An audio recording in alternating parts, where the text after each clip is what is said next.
ఎవరైనా రాజకీయ నాయకులు లంగల్ లఫంగల్ దొంగలు రావచ్చు ఉద్యమాల్లోకి, తెలంగాణ వాదం ఎవరైనా తీసుకోవచ్చు, మనం వద్దంటలేము. కానీ వాళ్ళు ఉద్యమాల కొలిమిలో పునీతులై బయటికి రావాలి, ఉద్యమాల్లో పునీతులు కావాలి. ఉద్యమాలు కాకపోతే అపవిత్రులుగానే ఉంటారు, మళ్ళీ అమ్ముడు పోతూనే ఉంటారు. దుగ్గ్యాల శ్రీనివాసరావు మనం చూసినాం, ఆయన మా ఊరు దగ్గర రోడ్ వేసిండు, పాలకుర్తి జనగామని రోడ్ వేసిండు, 50 లక్షలు తీసుకోండి. మళ్ళీ అదే రోడ్డు చూపించి 50 లక్షలు తీసుకోండి. ఇది పాలకుర్తి జనగాం, దాని జనగాం టు పాలకుర్తి, మళ్ళీ 50 లక్షలు తీసుకోండి. వాడు ఆఫీసర్ లంచుకోండి, వీడు లంచుకోండి, అయిపోయింది. ఇటువంటి దొంగలందరూ తెలిసి పత్రికలు వచ్చినా కూడా వాళ్ళకి టికెట్ ఇచ్చిన దొంగలే వస్తారు. మనం ఎవరైనా రాజకీయ పార్టీలు అంటే దొంగలే వస్తారు, నక్కలు కుక్కలు తోడేళ్ళే వస్తాయి, మంచోళ్ళు రారు. ఏ రాజకీయ నాయకుడు అదేదో కృష్ణమని అడిగాడు, అవి ఎవరు ఎన్కౌంటర్ ఏ వెజిటేరియన్ టైగర్, శాకాహారి పులి ఎక్కడ నాకు అనిపించింది ఎవరికి? ఎక్కడ శాకాహారి పులి ఉండదు, రాజకీయ నాయకుడు ఎవడు బుద్ధిమంతుడు ఉండదు. అంతటంతే. గుజరాత్లో ఏం జరిగిందో మనం చూసినాం. నరేంద్ర మోడీ ఎట్లా చంపిండో, నందిగ్రామ్లో సింగూర్లో ఉద్దవ్ భట్టాచార్య అదే పని చేసిండు, బషీర్బాగ్లో చంద్రబాబు నాయుడు అదే పని చేసిండు, ముదిగోడలో రాజశేఖర రెడ్డి అదే పని చేసిండు. వాడు హుదా అంటోడు 2000 కోట్లు సోనియా గాంధీకి ఇచ్చి హర్యానా ప్రైమ్ మినిస్టర్ అయ్యాడు, చీఫ్ మినిస్టర్ అయ్యాడు. వాడు ఆ హీరో హోండా ఫ్యాక్టరీ గురుగావ్లో అదే పని చేసి చూసినాం కదా. పశువులు కూడా బాధినట్టు బాధ్యత వర్కర్స్ ఎవడైనా అంతే. పార్టీలు ఏం తేడా లేదు, అందరూ అన్ని పార్టీలు మామూలుగా ఏం చెప్తారంటే సామాజిక సౌదానికి, ఏ సామాజిక సౌదమైనా దానికి పునాది ఎకనామిక్ ఎక్స్ప్లాయిటేషన్, ఆర్థిక దోపిడే పునాది. ఆర్థిక దోపిడీ అందరికీ ప్రపంచ బ్యాంకే ఒక స్క్రిప్ట్ ఇచ్చింది, ప్రపంచమంతా ఒకటే స్క్రిప్ట్ ఉంటుంది. వెస్ట్ బెంగాల్ సిపిఎంకి ఒక స్క్రిప్టు, చంద్రబాబు నాయుడుకి ఒక స్క్రిప్టు, నరేంద్ర మోడీకి ఒక స్క్రిప్ట్ ఉంటుంది. ఒకటే conditionalities, away set of conditionalities, అందరు అవరే అమలు చేయాలి. అందరు ప్రపంచ బ్యాంక్ తొత్తులే, అందరు అదే ఆర్థిక దోపిడీ చేస్తున్నారు. అందుకని అందరికి అదే పద్ధతిలో ఉంటుంది. అందరికీ బ్యాంకులు అట్లే పనిచేస్తాయి, అందరికీ రిజర్వ్ బ్యాంక్ అట్లే పనిచేస్తుంది, అందరికి కోర్టులు కూడా అట్లే పనిచేస్తాయి. ఎమినెంట్ డొమైన్కి అడ్డం రావు. వారు చెప్పిన కృష్ణగౌడ్ భూమి లాక్కుంటుంటే ఏ కోర్టు జోక్యం చేసుకుంది, సుప్రీంకోర్టు కూడా జోక్యం చేసుకుంది. అభివృద్ధికి అడ్డం రావద్దని చెప్తారు, ఆ విధ్వంసాన్ని అభివృద్ధి అని తప్పు నిర్వచనం ఇస్తారు. అందుకనే తెలంగాణ అనేది మనం అజాగ్రత్తగా ఉంటే, మనం ఏమరపాటుగా ఉంటే, మనం నిద్రపోతుంటే ఎవరో వచ్చి మోసం చేసి తీసుకుంటారు. 69, 71 మళ్ళా తిరిగి తోడుకు వస్తూనే ఉంటారు, మాటికి వస్తూనే ఉంటారు. మాటికి సిరాజుద్దౌలాలు పుడతారు, మాటికి మాలిక్ సిరాజుద్దౌలా అనే దేశభక్తుడు ఉంటాడు, మాలిక్ కాఫర్ అనే దేశద్రోహి ఉంటాడు. ఇద్దరు ఉంటారు ఎప్పుడైనా. అటు దుర్యోధనుడు ఉంటాడు, మంచోడు ఉంటాడు, అటు రావణాసురుడు ఉంటాడు, మంచి పూర్వం నుంచి ఇప్పుడే దిగజారింది విలువలు అనేది. అటువంటి అపనమ్మకాలు, అటువంటి నిస్పృహ కూడా మనకొద్దు. పూర్వం నుంచి ఉన్నది, పూర్వం నుంచి మంచి ఉన్నది, చెడు ఉన్నది. ప్రజలు జాగ్రత్తగా ఉన్న చోట, ప్రజలు అప్రమత్తంగా ఉన్న చోట ఇవన్నిటి మీద చెక్ ఉన్నది, ఆంక్షలు ఉన్నాయి, ప్రజలు అడ్డుకట్టేసారు, దాన్ని జనం వైపు మళ్ళించారు. అట్లా తీసుకొని పోవాలంటే మనము ఇక్కడ నుంచి విద్యావంతులను కూర్చొని ముందు ప్రజల ఉమ్మడి రాజకీయ చైతన్యం నిర్మించాలి. తప్పుడు ఆలోచనలు ఇక్కడ తెలంగాణ వెనుకబడి ఉన్నదనేది నేను ఆవశ్యకత ముందు చెప్పి అది చెప్తామనుకున్నాం. ఆవశ్యకత గురించి కూడా రెండు చెప్తాను. మీకు ఉద్యమాల అవసరం, ఉద్యమాలు ఎట్లా ఉండాలి, ఉపాధ్యాయులు ఎటువంటి పాత్ర నిర్వర్తించాలి అనేది నేను చెప్పదలుచుకున్నా. అది నేను ఇక్కడ ఆపేస్తాను, ఎందుకంటే మీకు కూడా ఆకలి అవుతుంది. నేను కూడా మళ్ళీ ఎక్కడో పోవాలి. మళ్ళీ అల్లం నారాయణ గారు, ఆయన బాగా తెలంగాణ కోసం ఎప్పటి నుంచో ఉద్యమాలు చేస్తున్న వ్యక్తి. ఆయన ప్రజలతో పుట్టినప్పటి నుంచో ప్రజల మధ్యన ఉన్న అల్లం నారాయణ ఇక్కడ ఉన్నాడు. ఆయన కూడా చాలా అభిప్రాయాలు ఉన్నాయి.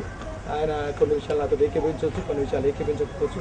ఎప్పుడైనా మంచోళ్ళకే అభిప్రాయ భేదాలు ఉంటాయి, దొంగలందరికీ ఏకాభిప్రాయం ఉంటుంది. ఎందుకంటే వాటి దొంగలందరికీ ఏకాభిప్రాయం, అన్నం వేయాలి తీసుకుపోవాలి, అందరూ కలుసుకుంటారు కాబట్టి ఏకాభిప్రాయం. మంచోళ్ళకి అభిప్రాయ భేదాలు అంటే ఇది మంచి అంటే ఇది కాదు, ఇది కాదు, ఇది అని ఉంటుంది. సో ఏమంటారు, అందుకని నేను అభిప్రాయాలు చెప్తున్నా. తర్వాత అల్లం నారాయణ గారు కూడా చెప్తారు. ఏమంటారు, ఈ సమాజానికి చీడపురుగా తయారవుతున్నాడు, అది మళ్ళీ ఎవరి మీద వేస్తున్నట్టే మళ్ళీ మన గురువుల మీద వేస్తున్నాడు. ఇది లోపం ఎక్కడ జరుగుతుందని నా అభిప్రాయం. గుగ్గురువులు అనే మాట్లాడారా? గురువులు గుగ్గురువులు అంటారు. వాళ్ళు మనకే గురువులు, వాళ్ళు మన దగ్గర నేర్చుకుంటారు. బయట సమాజానికి వచ్చినాక వాళ్ళకి దొంగలు నేర్పేటోళ్ళు చాలా మంది ఉంటారు. వాళ్ళు పోయి ఆజిమస్తాన్ దగ్గర, ఈది అమీన్ దగ్గర నేర్చుకుని వస్తారు. దగ్గర నేర్చుకోరు వాళ్ళు గుగ్గురువులు. వాళ్ళు చెప్పాలి వాళ్ళకి ఎవరు నేర్పిండ్రు. ఇప్పుడు ఆమె చెప్పింది ఏం పేరు, ఆమె పాపం పూలందేవి ఎంపీ అయింది. పూలందేవి ఎంపీ అయినాక ఆమె టీవీలో ఇంటర్వ్యూ, దూరదర్శన్లో ఇంటర్వ్యూ చేసింది. ఆఫీసర్లు మీకు ఏం నేర్పినమ్మా అంటే, ఐఏఎస్ ఆఫీసర్లు ఒకడొకడు వచ్చి, ఐఏఎస్ ఆఫీసర్ని జోకర్లు అంటారు, ఒకడొకడు వచ్చి ఏం చెప్పిండంటే, ఆమె చెప్పిన మాట, ఆమె పాప చదువు రాదు, ఆమె మామూలు పడవలు బెస్తామే చదువు రాదు, చాలా కష్టాలు పడవచ్చు. మంచి ఆమె నాకైతే 2 చేతులు దండ పెట్టు. ఆ ఇంటర్వ్యూ చూసినాక అట్లా అనిపించింది ఆమె. నాకేం నేర్పారంటే సార్, నేను ప్రజలకు ఇల్లు ఇప్పించాలంటే ఏం చేయాలని నాకు చెప్పలేదు. రోడ్లు వేయాలంటే నేను ఎక్కడ దరఖాస్తు పెట్టుకోవాలి, ఎవరిని పోయి అడగాలి చెప్పలేదు. రేషన్ ఇప్పించాలంటే ఏం చేయాలి నాకు చెప్పలేదు సార్. నాకు చెప్పింది, మేడం ఏ రోడ్ మీద తుమారకు ఇత్తే పైసే మిల్తే, ఏ ఘర్ బనాయతో ఇత్తే పైసే మిల్తే, లంచాలలో కమిషన్ ఏమొస్తుందో నాకు నేర్పిరు ఐఏఎస్ ఆఫీసర్లు అని చెప్పింది టీవీలో. ఎవరు నేర్పుతున్నారు వాళ్ళకి? పాపం ఆమె, మీరు నేను చెప్పలే, ఆమె ఐఏఎస్ ఆఫీసర్లు చెప్తారు. అందరు దొంగలే కదా. మీరు ప్రశాసన నగర్కి వస్తే చూడండి ఎంత ఒక్కొక్కరికి. నాకు తెలిసిన ఐఏఎస్ ఆఫీసర్స్, ఐపీఎస్ ఆఫీసర్స్ ఒకటి 10 ఏళ్ల కింద రిటైనింగ్ వాళ్ళ కింద నుంచి 80 లక్షలు పెట్టి, ఇంకొక చాలా పెద్ద పోలీస్ ఆఫీసర్ ఒక ఆమె ఇంటికి నేను తీసుకొని పోతే ఆమె అక్క నా క్లాస్మేట్, ఆమె తీసుకొని పోతే ఆ ఆఫీసర్ ఇల్లు చూస్తే 80 లక్షల రూపాయలు స్విమ్మింగ్ పూల్ పై ఖర్చు పెట్టి, ఇట్లాంటి ఇల్లు ఒకరొకరు కడుతుంటారు. స్టింకింగ్ కరప్షన్, కంపు వాసన వస్తుంది ఆ అవినీతి, మా ఇంటి దాకా వస్తుంది. ఇంత అవినీతి ఉంటే ఎవరు నేర్పుతారు? వీళ్ళే రాజకీయ నాయకులు నేర్పుతారు, వాళ్ళ దగ్గర నేర్చుకుంటారు. మీ దగ్గర నా దగ్గర నేర్చుకోరు. వచ్చిన మరుక్షణం వస్తుంది అలా. ఎవరు నేర్పుతారు? పందికి పిట్టకి ఎవరు నేర్పుతారు? ఏమో అసలు. అందుకనే సార్ బాగా చెప్పిండు, మన అల్లం నారాయణ కూడా ఉన్నాడు, జార్జ్ బెర్నాడ్ షా ఒక మాట చెప్పిండు, వరుస బాగా చెప్తారు కృష్ణుడు. ఆయన ఏం చెప్పిండు, don't ask journalist and teachers any doubt. టీచర్లకు జర్నలిస్ట్ని అడగొద్దారు, because they are paid too low to know the answer. సమాధానం తెలుసుకోవడానికి జీతం సరిపోదు. ఏదైనా ప్రశ్న అడిగితే ఏం చెప్తాను, కానీ సమాధానం తెలుసుకోవాలంటే పైసలు అయితే కదా, జీతం సరిపోదు. ఆయన నేను చెప్పలేదు, జార్జ్ బెర్నాడ్ షా ఎప్పుడూ don't ask journalist and teachers any doubt because they are paid too low to know the answer. Krishna Goud గారు బాగా చెప్పారు. సరిపోదు, మనం ఏం చేసుకుంటాం, అది మనం తెలుసుకోలేము. రవి, ఈ సభకి మనం రేపటి నుంచి ఏం చేయాలనేది మనం డిస్కస్ చేసుకోకపోతే మామూలుగా ఎన్నో జరిగిన సభలు లెక్కన ఇది కూడా వర్క్షాప్, ఇది వర్క్షాప్, అదే టాక్ షాప్ కాదు. ఏం చేయాలనేది తర్వాత కూర్చుంది. నేను ఇక్కడ ఏం చెప్తున్నానంటే పర్స్పెక్టివ్స్ ఇస్తున్నాను, ఒక దృష్టి ఇస్తున్నా, దృక్కోణం ఇస్తున్నాను. నేను ఉపన్యాసము కాదు, ఇది ఉపన్యాసం కూడా కాదు. డీటెయిల్స్లోకి పోయేటంత ఓపిక తీరిక లేదు. నేను చెప్తానంటే అనంతంగా సాక్కుంటూ పోతుంది. నేను ఇక్కడ చెప్పుకుంటూ పోతే కష్టం. మళ్ళీ టీచర్సే కూర్చొని ఏమి చేయాలనేది, నేనైతే శిక్షణ చేయమని ఆందోళన చేయాలి. జనం ఇష్యూస్, పోలవరం పోదామని చెప్తున్నాం. మేము ఐక్య కార్యాచరణ కమిటీ మేము పిలిపేదలుచుకున్నాం అన్ని పార్టీలకు. పోలవరం పోదాం రాండి, పులిచింతలు పోదాం రాండి. ఓపెన్ కాస్ట్ మైన్స్ మేము నెక్స్ట్ పూజే కార్యక్రమము ఓపెన్ కాస్ట్ మైన్స్ పోదాం అనుకుంటున్నాం. అక్కడ పోయి అధ్యయనం చేసి అక్కడ ఆందోళన చేయాలి. అది మేము చేస్తాం. టీచర్స్ కూడా వస్తే మంచిది మాతో పాటు. జనం సమస్యలతోటి మమేకమై జనం సమస్యల చుట్టూ మన సమస్యలు కూడా తిప్పుతాయి. ఎందుకంటే జనం సమస్యలు మనకంటే చాలా పెద్దవి, మన సమస్యలు చాలా చిన్నవి. సో మన చిన్న సమస్యల్ని పెద్ద అనుకోకుండా పెద్ద సమస్యలను దృష్టిలో పెట్టుకుంటే, అది ఉంది కదా కథ, చెప్పులు లేవున్నాడు వాడు చాలా బాధపడుతున్నాడు. గుడికి పోయి నాకు చెప్పులు లేవు పనికి రాడు, దేవుని తిప్పుకుంటున్నాడు. కాళ్ళు లేనోడు వాడు వచ్చినాడు. అట్లా మన సమస్యలు, కాళ్ళు లేని వాళ్ళ సమస్యల ముందు చిన్న సమస్య.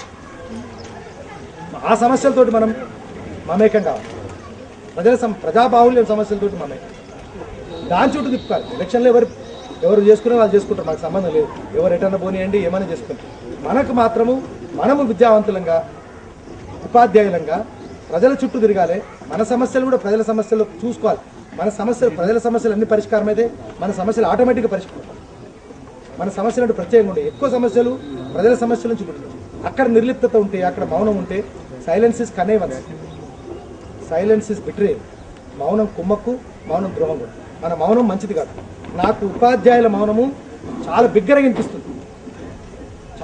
వినిపిస్తుంది. ఉపాధ్యాయుల మౌనమే. ఆ మౌనం ఛేదించాలి, నిర్లిప్తత ఛేదించాలి, ఉద్యమాల్లోకి రావాలి. అది చేయగలిగింది అదే. దానికోసం తెలంగాణ అంశం ఏందో తెలుసుకోవాలి. జయశంకర్ గారు వస్తే ఆయన తెలంగాణ ఆవశ్యకత ఏందో చెప్తుంటే నేను 2 విషయాలు చెప్పి, కృష్ణగౌడ్ గారు 2 విషయాలు అప్పుడు చెప్తుండ్రు. దాన్ని చెప్పి నేను ఆపేస్తా. ఒకటి, తెలంగాణ అనేది వెనకబడి లేదు. తెలంగాణ ఈ 50 ఏళ్ళ నుంచే వెనకబడ్డది.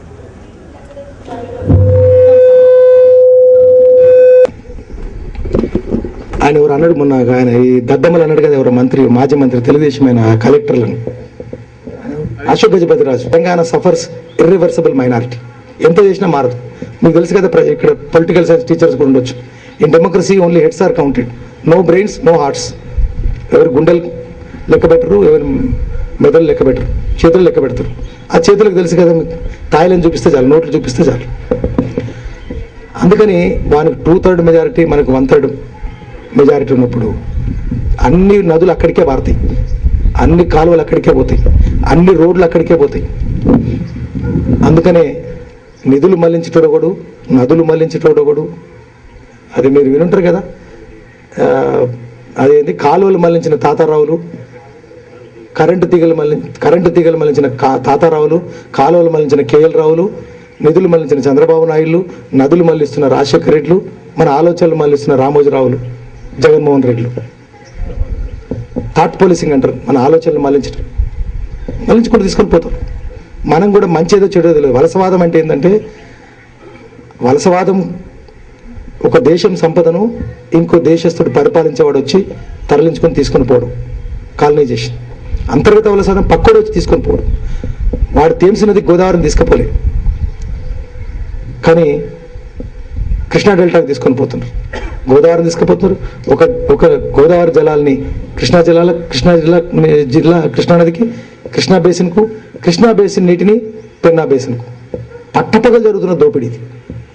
ఎందుకంటే నేషనల్ వాటర్ పాలసీ ఏం చెప్తుందంటే, ఒక బేసిన్ ప్రజల అవసరాలు 60% తీరినాకనే ఆ బేసిన్ నీటిని ఇంకో బేసిన్కు మళ్లించాలి.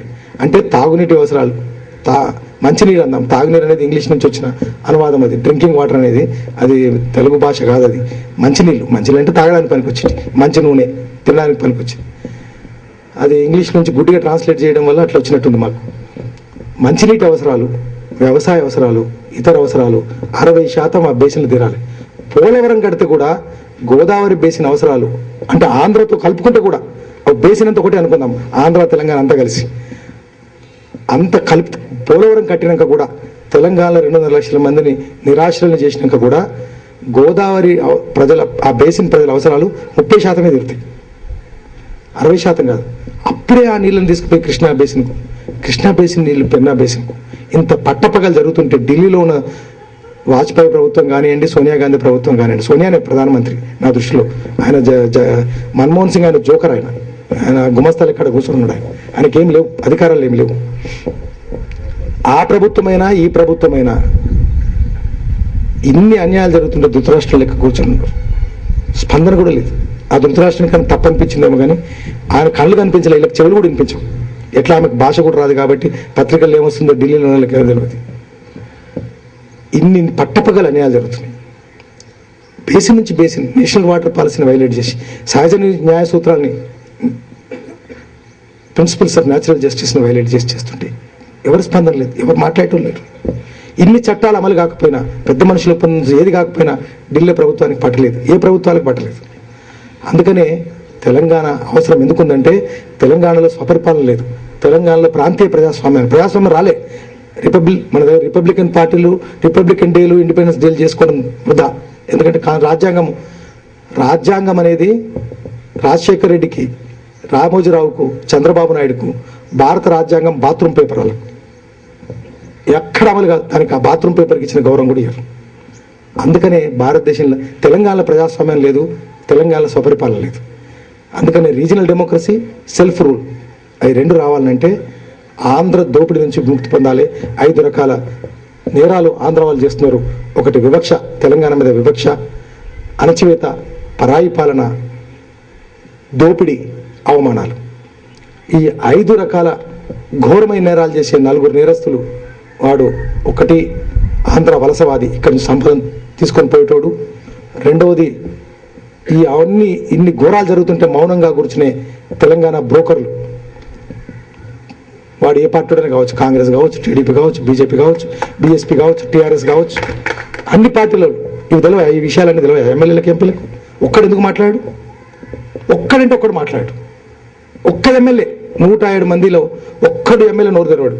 ఎమ్మెల్యేలు ఎక్కడ నోరు తెరుస్తారంటే భోజనశాల దగ్గర, పానశాల దగ్గరనే తెరుస్తారు, ఇంకెక్కడ తెరవరు. వాళ్ళ దగ్గరికి విస్కీ అన్న రావాలి, పెగ్ అన్న రావాలి, బుక్ అన్న రావాలి.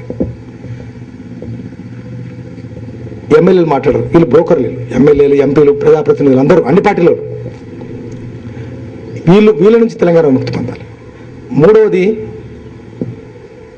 ఈ ఇద్దరు చేస్తున్న ఆగడాల్ని, నేరాల్ని మౌనంగా చూస్తూ కూర్చున్న బధిర ధృతరాష్ట్ర ప్రభుత్వం, ఢిల్లీలో ప్రభుత్వం.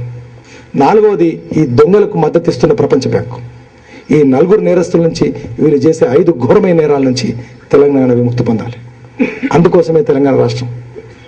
ఇది దేశమందరికీ ఉండొచ్చా ఈ సమస్యలు? ఒక తెలంగాణకే ఉన్నాయి అంటలేను. తెలంగాణలో మనం ఇక్కడ ఉన్నాం కాబట్టి మనం ఇక్కడ దేశమంతా ఉన్నాయి ఈ సమస్యలు, అన్ని చోట్ల ఉన్నాయి. అందుకని అన్ని చోట్ల ఆందోళనలు కనిపిస్తున్నాయి మనకు. అందుకని బాధిత జనంతో పాటు మనం గలం కూడా విప్పాలి. మనము విద్యావంతులము, నోరు లేని వాళ్ళు నోరు కావాలి, ఆత్మ లేని వాళ్ళు ఆత్మ కావాలి, గుండె లేని వాళ్ళ గుండె కావాలి. అట్లా ఏ విధంగా తెలంగాణ ఉద్యమాన్ని ముందు తీసుకొని పోవాలి. నేను ఒక మాట చెప్పి ఆపేస్తా.